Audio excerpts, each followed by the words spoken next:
Hello বন্ধুরা, এটা হলো মালতীর বাড়ি। চলো দেখা যাক আজকে মালতীর বাড়িতে কি হয়।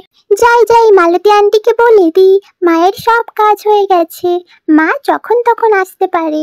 মালতী আন্টি, মালতী আন্টি, মায়ের সব কাজ হয়ে গেছে, মা এক্ষুনি চলে আসবে। তুমি কি তৈরি?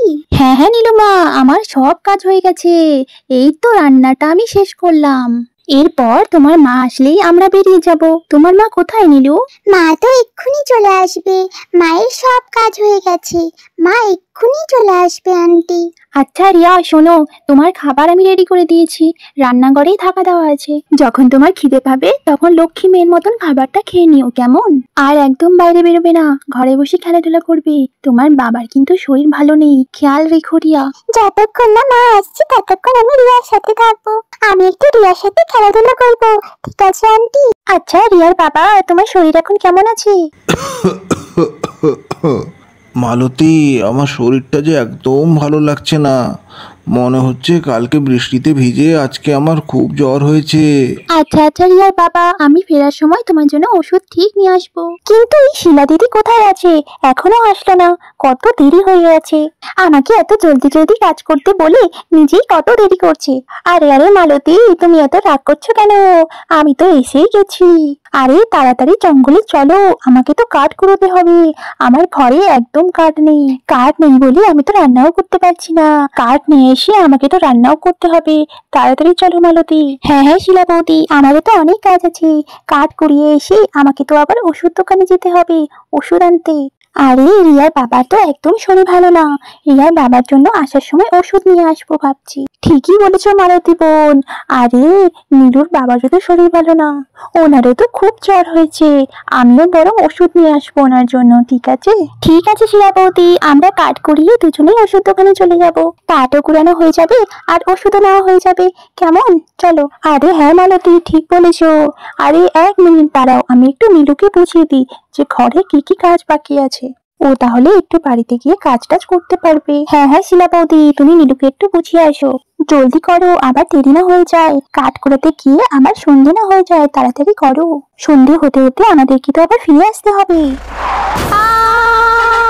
এদিকে একটা ডাম্পার মালতীকে এসে ধাক্কা দিয়ে দেয়, আর মালতী আছাড় খেয়ে পড়ে যায়। মালতী! ও মা গো, এত ভয়ঙ্কর আওয়াজ, বাইরে কিসের হলো? আরে মালতী, কি হয়ে গেছে তোমার? আরে মালতী, কি হলো? সেই ডাম্পারটা ভয় ওখান থেকে পালিয়ে যায়। কি হয়েছে মালতী? মালতীর এরকম অবস্থা কেন? মালতী এরকম মুক্ত পড়ে রাস্তায় পড়ে আছে কেন? ব্যাপার কি? কি হয়েছে বৌদি মালতীর? হ্যাঁ সত্যিই তো, এ তো অনেক রক্ত। ব্যাপার কি? আরে নিশ্চয়ই কোনো গাড়িওয়ালা ধাক্কা মেরেছে। সর্বনাশ ওই গাড়িওয়ালার, ওই গাড়িওয়ালা বরবাদ হয়ে যাক। কি করলো আমার বউয়ের সাথে? হে সর্বনাশ, এখন আমি কি করি? কি করি মালতী? মালতীকে সোজা করো মারামোটা, মালতীকে সোজা করো। মালতী মনে হচ্ছে নিঃশ্বাস নিতে পারছে না। হ্যাঁ হ্যাঁ বৌদি, আমি মালতীকে সোজা করছি। এই তো। হে সর্বনাশ, মালতীর মাথার অবস্থা দেখো, মাথা থেকে তো রক্ত বেরিয়ে চলেছে। কি করে রক্ত বন্ধ করবো বৌদি? আমার মাথাটা মনে হয় ফেটে গেল শিলা বৌদি। আমার কিছু মনে পড়ছে না, কি হয়ে গেল আমার কিচ্ছু বুঝতে পারছি না। হায় হায় হায় মালতী, তোমার এই অবস্থা কে করলো? তোমার মাথা ফেটে তো রক্ত বেরোচ্ছে। আরে কে গাড়ি চালাচ্ছিল? কোন ড্রাইভারটা ছিল? সর্বনাশ ওই গাড়ি ড্রাইভারে যে তোমার এই অবস্থাটা করেছে। আরে রামুদা, মালতীকে এখানে ফেলে রেখো না, মালতীকে তাড়াতাড়ি ঘরে নিয়ে চলো, কোলে করে ঘরে নিয়ে আসো। হ্যাঁ হ্যাঁ হ্যাঁ বৌদি, এই তো আমি মালতীকে করে তুলে নিয়েছি।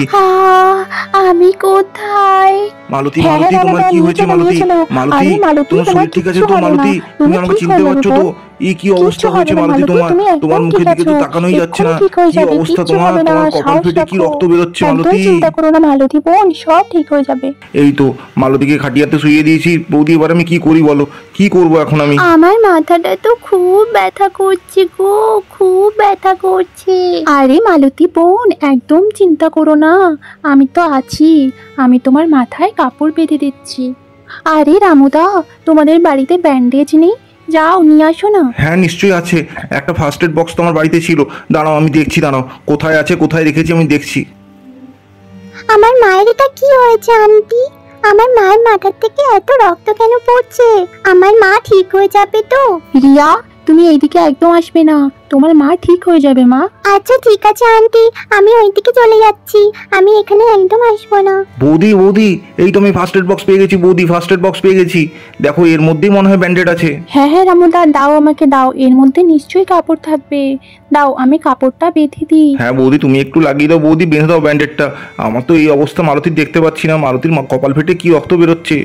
এই নাও মালতী, আমি তোমার মাথায় কাপড় দিয়ে ব্যান্ডেজ করে দিয়েছি, রক্ত একদম বেরোবে না, তুমি আর চিন্তা করো না মালতী। আরে ও রানুদা, আমি তো কাপড় বেঁধে দিয়েছি, কিন্তু আমার যা দেখে মনে হচ্ছে এই ঘাটা বেশি গভীর না, তাই চিন্তার কোনো দরকারই নেই। তবুও আমাদের নিজেদের ডাক্তারি করা উচিত নয়, একবার ডাক্তারবাবুকে ডেকে নিয়ে আসো। মালতী, আমি তোমার জন্য ওষুধ আনতে যাচ্ছি, আমি ডাক্তারের কাছে যাচ্ছি বুঝলে। আরে রিয়ার বাবা, আমি এতটাও অসুস্থ না রিয়ার বাবা। তুমি বেশি কথা বলো না মালতী, আমি যা বলবো সেটাই শেষ কথা। তোমার এই অবস্থা, তুমি তার উপর বলছো ডাক্তারের কাছে যেতে না, তুমি ঠিক আছো? আমি এক্ষুনি ডাক্তারের কাছে যাচ্ছি। আচ্ছা ঠিক আছে, তুমি যখন ওষুধটা নিতে যাচ্ছ, তুমি তোমারও কাশির ওষুধটা নিয়ে আসবে। হ্যাঁ হ্যাঁ হ্যাঁ, আমি নিজের জন্য ওষুধ নিয়ে আসবো, তুমি চিন্তা করো না। আমি গেলাম ডাক্তারবাবুর কাছে। আরে শিলা বৌদি, আমার মাথাটা কি ব্যথা করছে, আমার তো সুস্থ হতে এখনো অনেক সময় লাগবে গো। আমার বাড়ির কাজগুলো এখন কে করে দেবে, আমার সেটা ভেবেই তো আরো মাথা ব্যথা করছে। আরে মালতী, তুমি একদম চিন্তা করো না, আমি তোমার খুব খেয়াল রাখবো। তুমি সুস্থ হওয়া অবধি আমি তোমার সব বাড়ির কাজ করে দেবো, ঠিক আছে? শিলা বৌদি সত্যি তোমার মতন মানুষ হয় না। তুমি একদম চিন্তা করো না মালতী, তুমি এখন আরাম করো, ঠিক আছে? আর ওই গাড়িওয়ালাকে নিয়ে তো একদম ভেবো না, ওই গাড়িওয়ালা তো ধরা পড়বেই পড়বে। ওই গাড়িওয়ালার নামে আমি পুলিশ স্টেশনে গিয়ে রিপোর্ট করে আসবো।